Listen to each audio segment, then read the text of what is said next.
Darkstar, it's a conspiracy. It is nothing less than a conspiracy, and you know how we love conspiracy theories here on Thinking Man Show. We love them. We love them.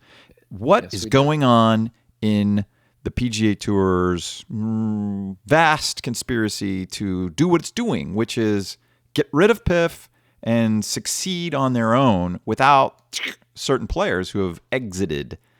What are they doing? Well, we have 4 entities here in the conspiracy, and we'll go through each one of them. But they have very different motives. They all are conspiring together, but for different reasons.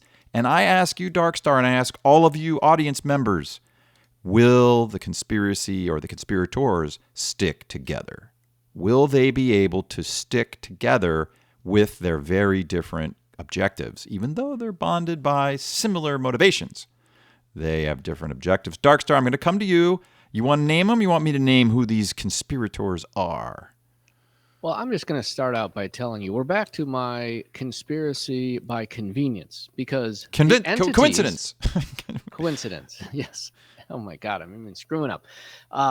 Yes, coincidence. Because you have 4 different entities. You can name them in a second. They all have something to gain by sticking together, and well, not screwing the PIF, but just they don't need the money anymore because $12 billion. Remember guys like Rich Lerner would say it's worth $20 billion, $12 billion, whatever.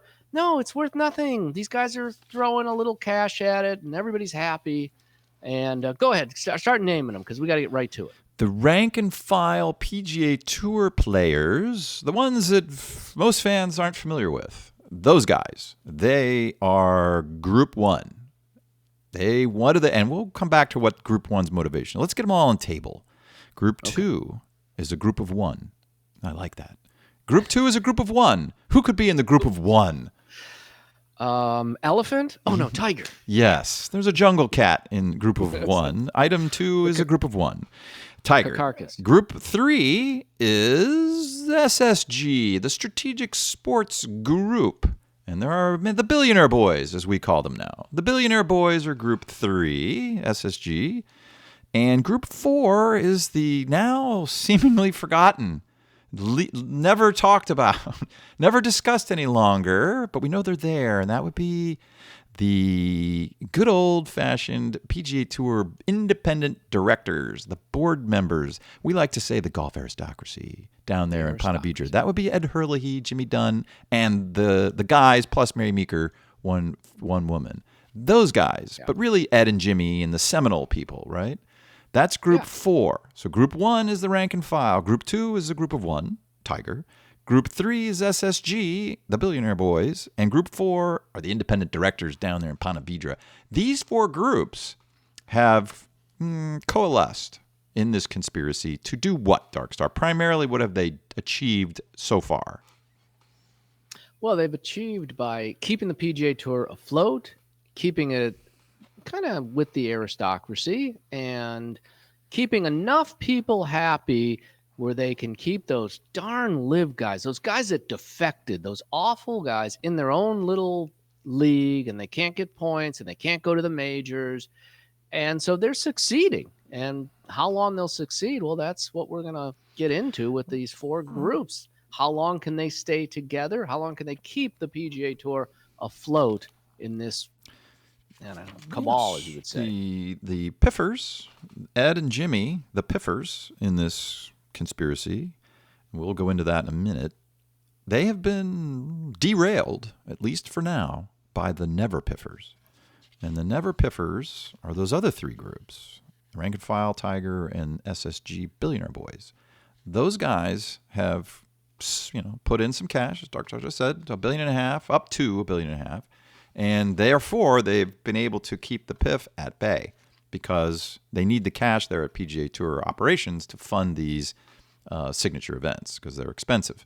And they're having some revolt with their sponsors who are saying, so shockingly, Darkstar, you want what? You want how much money? 20 million? 25? Yeah, no, we're not doing that. You guys are going to have to put in the money.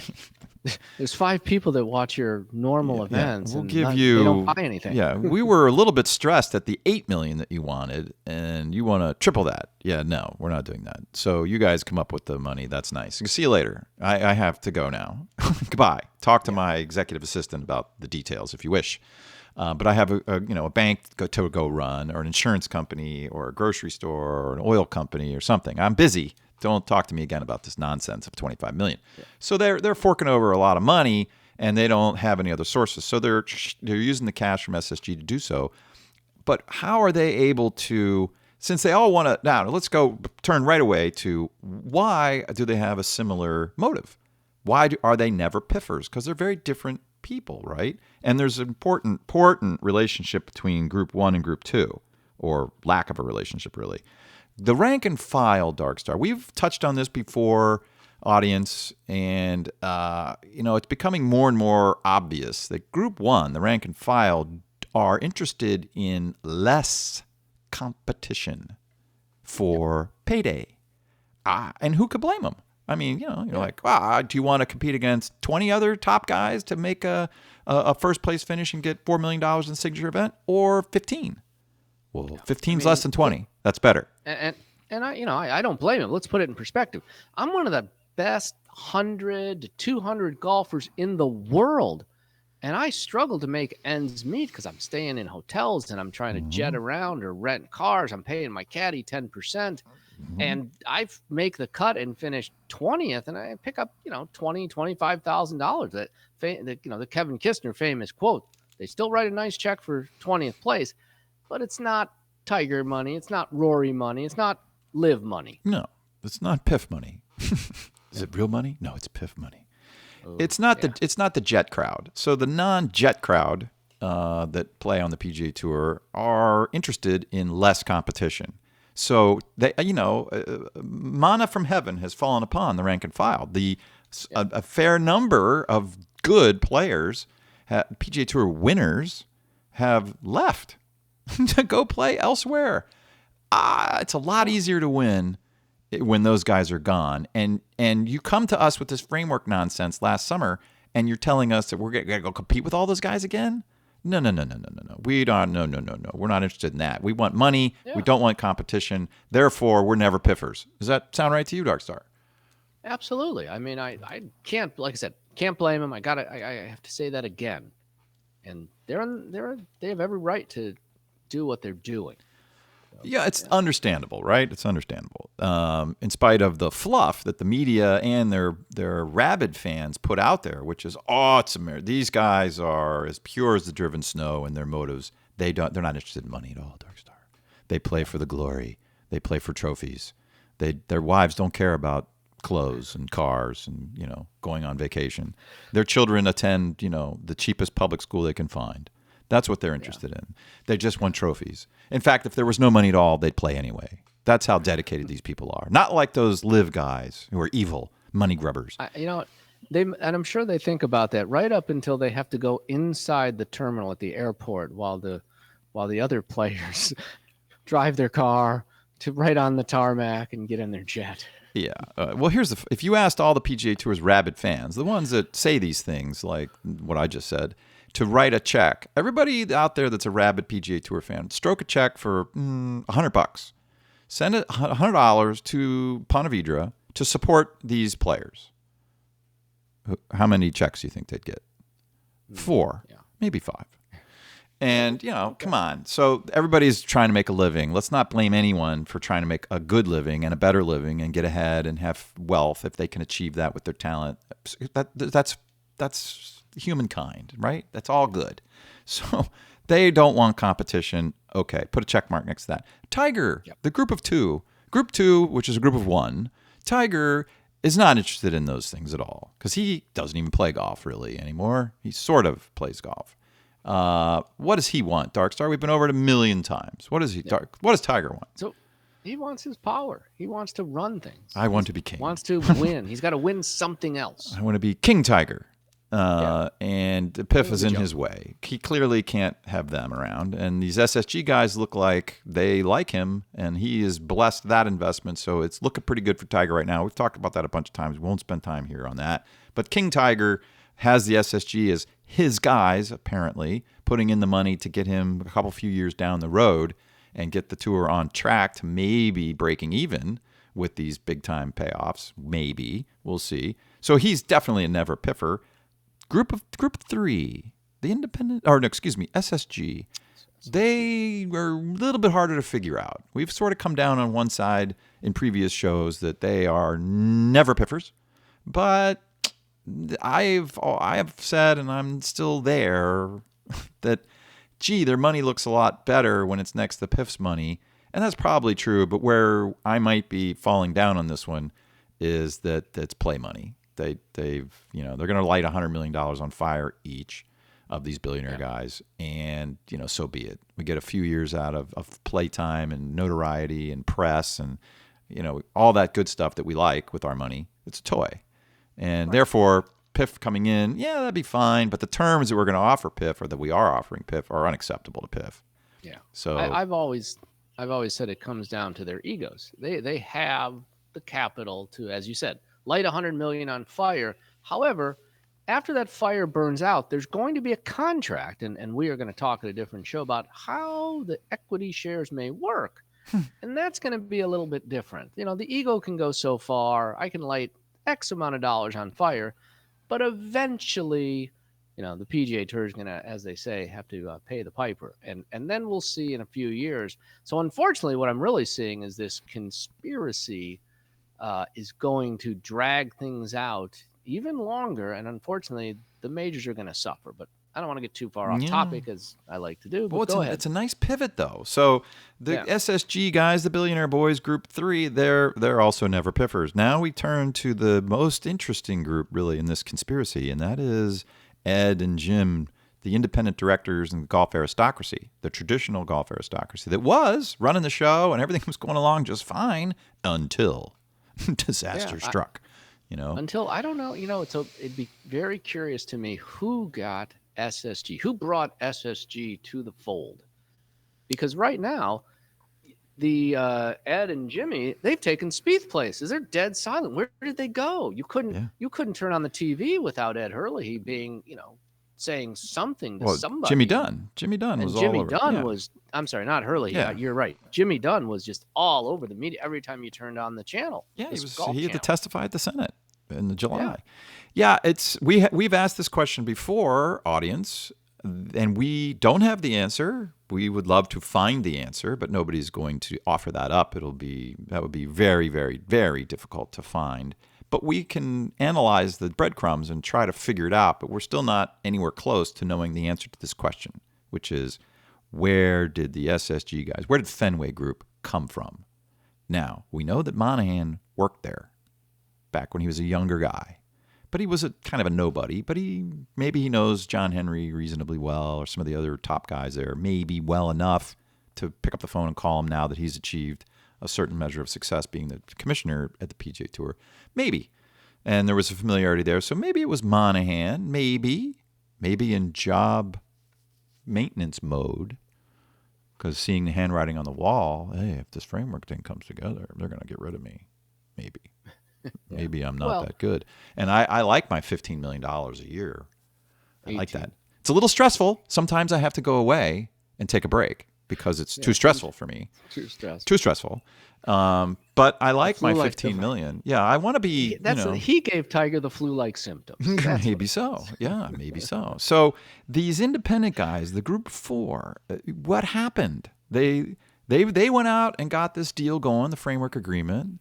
Everything was looking good. They were going to get $3 billion-ish, and no strings really. They were going to run the show, and Piff was going to be their partner, and it was all good, looking good. And the rank and file said, yeah, no, we don't want to do that. We don't want more competition. No. We just got rid of all those guys. This is great. No, we don't want to change that. Can't we get some more money from somebody else? Tiger hears this and says, yeah, what they said. Or maybe he put them up to it. Who knows who were the first movers, and then who put SSG up to it, who got them to make a quote-unquote unsolicited offer that was very solicited. They said unsolicited to satisfy the framework agreement, the spirit of that, in case they still needed Piff. And they'd still like to have that $1 billion or $2 billion, but it doesn't look like that's going to happen because they're offering crappy terms. Well, Well, the billion or two from PIF, unfortunately, comes along with a lot of live players getting rights and privileges in majors and PGA Tour signature Yep. events. So Who does that that's tick where the off? rank. Which group Well, doesn't want that? number one, Group one in particular. Yeah. Yeah. Exactly. The number one's unhappy about that. That's how you get the peasants in line. Now, getting back to the aristocracy, as I said, when you talk about a conspiracy situation, a conspiracy by coincidence, you have a few guys at SSG were maybe talking about the Tomorrow Golf League, or they're getting together and maybe they're having, like I said, a scotch at one of their clubs, and one guy says, hey, the PGA Tour is not worth 20 billion. Why don't we get a few of us together and we don't need that Saudi money. We can all put in 100 million, and this is how things happen. Somebody says, hey, that's not a bad idea. What are we going to do? I mean, the PGA Tour, I could bankroll the PGA Tour myself. Let's get, if we get a few guys, hey, Jimmy and Ed and those guys would probably go along with it. They've been trying to make a horse race of it. We could help them out. And this is how, you get a little bit of the ball rolling, and you get one guy then that is the point man. As we said, the Fenway group then becomes the point guys and says, hey, the Fenway group gets 3 or 4 other billionaires, 5, 6 guys end up showing up, and Cohen goes, hey, can I get a piece of that? He's over at the next table playing gin, and he says, hey, I want a piece of that. And there you go. Now you have, like I said, the puzzles just fall into place, and the egos go, hey, all those egos get together at one table then, and they say, hey, we can do this. We don't need the PIF, and now you get a movement going. Yeah, and right. 6 months, or it says, well, it's been 8 months, but really it's been the last few months. All of a sudden, the tables have completely turned, and we don't need the Saudi money. And yeah, it's really not worth the 20 billion. That the first numbers were just ludicrous. Absolutely. Yeah, it could be, if we could only get Mike to come on the show and chat with us, as some of our commenters would like. Well, he'll just tell us everything, right, Darkstar? People just tell you everything they're thinking. They just tell you what their secret plans are, and that's how you go and be a reporter. Yeah. Right. So Mike being Mike McCarley. Now, I'll spend 60 seconds on this just to give you something to chew on, Darkstar. So Mike McCarley is the former head of golf TV for NBC, and leaves there, and he's the guy behind the Tomorrow Golf League, where it's always tomorrow. And so they announced that as a countermeasure to Liv's team stuff, and they pulled that out of the drawer. McCarley's like, oh, it's an opportunity, blah, blah, blah. Well, McCarley, you would assume, played a significant role of something to developing who's going to be the owners of the teams. And that was going on, a year ago, right? A year and a half ago from the get-go. And then they started announcing, well, somebody got Fenway Group, not SSG, but Fenway Group involved. So who knows them? Maybe it's McCarley. Maybe it's Ebersol. Maybe it's somebody else in that little group. I don't think it would be Tiger himself. But, hey, you guys want to buy one of these teams? We'll give it to you for $5. It's not worth anything. But, maybe we'll build it into something, and then we'll figure out how that works. And Fenway might be, oh, sure, great. And that's maybe how it got moving by your, conspiracy of coincidence. Yeah, that could be. Yeah. Well, and that's what I'm trying to say is these things don't happen because there's some this isn't the movies. There's not some mastermind pulling the strings and getting all these guys together. And one guy had this idea. These are still intelligent guys. And it's like, well, you have an idea over here. The same guy over here has the idea. All of a sudden they run into each other at Seminole, and then they start talking, and hey, you know what? We could get Bobby and Eddie and Ricky and, the whole gang. We get the whole gang of 10, and we got enough money to cut the PIF out completely. And then we save America. We save somebody had to have that. I agree with what you're saying. Somebody had to have that idea. Somebody had to have the notion that, hey, we got some good owners here of these TGL teams, most importantly, John Henry and the gang at Fenway Group. Maybe they can, John, are you interested in maybe putting together a consortium that can throw some money at the PGA Tour and become an investor instead of the PIF in the framework? Now, who would? I don't think that's Tiger. Is it somebody on Tiger's team? I don't think that's Stein either. I think, and the other thing is it may just been Monahan initially just trying to get, just looking for leverage. He'd never, because he wouldn't, maybe even, let's give Jay some credit for the first time ever on this show. Maybe Wait a minute. Can I sit down first? All right, All right, I'm sit down. sitting. Go ahead. All right. But the point is, maybe Jay was even smart enough to realize, hey, this golf is worthless. I mean, we're losing our fans. We have no revenue. We have to be nonprofit to just pay the players what we pay them. Maybe I can get the PIF to kick in a little more money if I try to get some competition, bring somebody else to the table. And all of a sudden these guys show up and Jay gives him that story. And the Fenway group goes, yeah, that's right. I can buy the PGA with pockets. I got that much money in my checking account right now. That's a good idea. Let me get a couple guys together and forget it. We got this. No big deal. I will give Jay, in that theoretical eventuality, as I alluded to earlier in the show, it's possible. It is possible that Jay is in job preservation mode. Yeah. And if the handwriting on the wall was, if the PIF comes in, they're going to have a lot of say-so. And they probably don't like me because I'm not, that good. I'm just not. Figurehead, yes. Ken doll, yes. As sharp as the PIF's operator guys, yeah, no, he's not that. He's not a Wall Street type of guy. He's not a CEO of a real company. Can you imagine Jay Monahan running, Walmart? That's funny. So, he's not that kind of guy. But job preservation mode, well, he could pick up the phone and say, "Hey, John, it's Jay. Yeah, you wouldn't be interested in making, just thinking about it. I can't suggest it, but just thinking about this, maybe you want to invest money in the PGA Tour." Yeah. Because those billionaire guys with a toy, they probably fine with Monahan staying there. And as I said, the last two groups are the egos and the aristocracy. And they could, I could see Ed and Jimmy stepping aside for just a short, for at least a short period of time, saying, "Hey, you guys want to try to make a horse race of this? Go ahead, I'm going to go work on my game, and we'll go from there." Well, let's take the show out on the group 4. So the independent directors, Ed Hurley, Jimmy Dunn, and the gang, the golf aristocracy. What are they doing now? How they got to where they are is fascinating. We can't go into that right this second in great detail. But what are they doing now and going forward? Because their motivations, are they really never piffers? Have they gone native, as we say in corporate world? Have they gone native? Are they now never piffers with the other 3 groups just for self-preservation of their own? Do they really want to keep their board seats and their positions of fun and power there at PGA Tour, or not? Will they hang with those guys, or have they been carved out and they really don't have much power at this point in time? What do you think? First of all, I think they have they're in preservation mode in the sense why I really don't want these senators not on my side, because I still want to put together a few billion-dollar deals, which some senator could easily say, yeah, that merger's not happening, even though they make sense sometimes.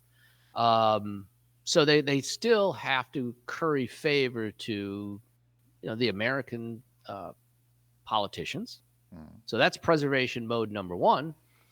Number 2, maybe they, like I said, do want to move on, or maybe they just want to be board members, and they'll make some policies once the real billionaires waste all their money. Maybe they figure they're going to come in and save the day. That's another thing, because once we get into private equity and trying to get a return on investment, I just don't see it happening. The thing's going to collapse in a few years tops. Let's be honest. It's got a very limited shelf life. They don't have the runway. Now, let's remind the audience that Ed Hurley's law firm, Wachtell Lipton, I believe it is still a vendor to the PGA Tour. They're still collecting fees, and Ed is the vice chairman of that firm. So he's got a financial interest directly in this thing. And the client, PGA Tour, now has a lot more money to spend on legal fees, among other things. Yeah. So keeping this thing going from a legal point of view is in his financial interest. Oops. We call that a conflict of interest, Darkstar. But they probably wouldn't say that there. But yeah, I mean, the more problems there are that require lawyers, that's good for Ed, his bank account. And Jimmy's in that same ecosystem, not a lawyer, Does he have a real financial interest? And I don't know. It's not as direct a line as Ed. And maybe they're just sitting back. Is that kind of what you're saying? Are they sitting back, looking at just waiting for the other shoe to drop? Yeah, they've been playing this game for a lot longer than the SSG group, and they're sitting there going, okay, as I said, you guys want to make a horse race of it, go ahead. And they figure two things: one, they're either going to benefit some way financially, staying on the board and staying in the background, and then secondly, they figure, well, when this thing blows up, we can ride in and save the day, and merge the leagues. Because obviously, let's not forget. What's the best thing ever is eventually you do have, as Rory said, a live super tour with the top 60, 80 players playing 15, 20 times and then enjoying the majors with, the 150 top players in the world. My last comment, because that amen on Golf Channel. First of all, why they call it the Golf Channel is ridiculous. It's not the Golf Channel. It's the PGA Tour Channel. Mm-hmm. And the fact that, the best players are not going to be at the Masters, which is disappointing. Some of them. Not going to get, that's it. Not going to get any more fired up than that. Okay. Well, another show. We can come back and do that. So maybe they're minding their time, and you can imagine Ed and Jimmy out for 18 at Seminole. How delightful would that be? Chatting it over like, yeah, we're just going to let it play out, Jim. That's what we're going to do. I mean, we're well positioned. We're here. We're not going to go anywhere. We control the independent directors, and the way the bylaws work, we can't be removed necessarily without the other independent directors voting for that. So we pick the commissioner. We still have plenty of power. Yeah, Tiger. We'll see how long that lasts. Let's just see. There's something to be said, as someone once told me in corporate world. There's a lot to be said for hanging around. A lot to be said because things change. And we'll see how long the billionaire boys want to stick around. If they have to have another capital call, that probably won't go well. We can imagine. They'll have a couple capital calls, but yeah. Well, outside of the 1.5, and outside of that $1.5 billion that they've got sort of pledged, right? Everybody's going to put up $100 million, right? Yeah, oh yeah. Mm-hmm. Okay, yeah, sure. And after that gets spent, and some of it on our legal fees, Jim. That'd be great. Then we'll see what happens. Now, I have a critical question for you, and then we can start to wrap up, audience, for today. Are Ed and Jimmy talking to Yasser directly? Do you think? Not right now. I don't know. I don't think they are right now. You think they could be? Or let me put it another way. What are the odds that they're having a chat or two every once in a while with Yasser about the state of affairs? I think there's an occasional, very short, hey, this is what's happening.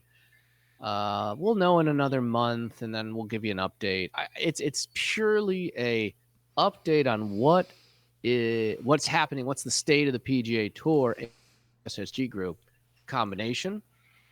But no, they're not negotiating anything right now. They don't want to be involved right now. Things are so convoluted. They've taken a back seat. I think they're, as I said, maybe Jimmy's back working on his game. How's Ed's game? Maybe you and I could take them on. Ed, Jimmy, if you want to take us out to Seminole, we'll play you guys. As long as they don't say all in. if that doesn't happen, like all in, oh my God. Well, Dark Star, we need a 3 here or we're all dead. Well, just our all in is a rounding error for them. So. I hear you. That's what I'm saying. It's like, what are we going to play for? Pink slips? Yeah. Well, it's if they have, and I think they do. I think that it's not only them. There are probably like a Rory McIlroy. I haven't brought his name up at all in this show. We'll continue this dialogue, audience. We're going to get out, and I'm going to bring up this last little. Maybe it's a pivot point that we can get to when we carry this conversation to another show. If Ed and Jimmy want to keep the PIF around, for 2 reasons, really, they'd want to do that. And I would have a very hard time understanding that they wouldn't want to do the following, keep them around for the following 2 reasons. 1, they may need the money. They need money. They just got it from another place. Now, is that going to run out? Yeah. So they'll need money again.